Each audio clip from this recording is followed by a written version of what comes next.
pense. Bonjour à tous. Nous allons vous lire l'appel à la mobilisation d'aujourd'hui, intitulé « Halte au nettoyage ethnique à Gaza ». Donc je vais prendre la parole, on va tous prendre la parole à tour de rôle, et moi je prendrai la parole pour le collectif ARSP 28 pour l'accueil des exilés et la régularisation des sans-papiers. Donc il y a 77 ans, la Nakba a entraîné l'expulsion de 800 000 Palestiniens et Palestiniennes de leurs terres par Israël entre 1948 et 1949. Aujourd'hui, ce processus d'expulsion se répète à Gaza et en Cisjordanie. Depuis la rupture unilatérale du cessez-le-feu par Israël le 2 mars, la famine est utilisée de manière délibérée comme arme de guerre en violation flagrante du droit international.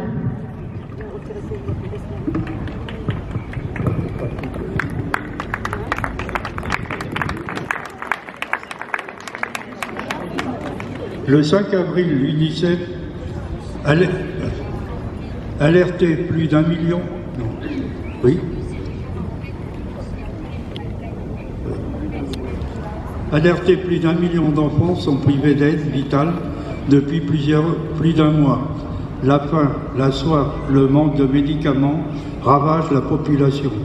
Le 27 avril, l'ONU a annoncé de plus avoir de réserves alimentaires, tandis que 3000 camions d'aide humanitaire restaient bloqués à la frontière.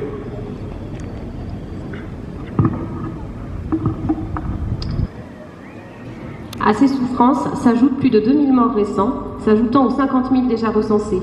Les estimations réelles pourraient dépasser les 100 000 victimes. L'armée israélienne occupe une grande partie du territoire gazaoui, le divise par des corridors militaires et multiplie les ordres de déplacement d'une population à bout de force. Ce nettoyage ethnique s'apparente à un processus génocidaire jugé plausible par la Cour internationale de justice et dénoncé par les principales organisations de défense des droits humains. Pourtant, les gouvernements restent passifs malgré la mobilisation massive des citoyens à travers le monde. Pire encore, Israël annonce désormais ouvertement son projet colonial, prendre le contrôle total de Gaza, regrouper puis expulser sa population avec le soutien des États-Unis et la complaisance silencieuse des chancelleries occidentales.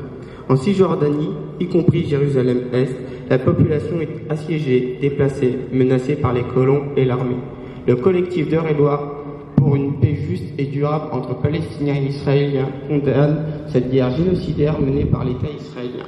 Des décennies d'impunité totale ont permis à Israël de piétiner le droit international sans conséquence.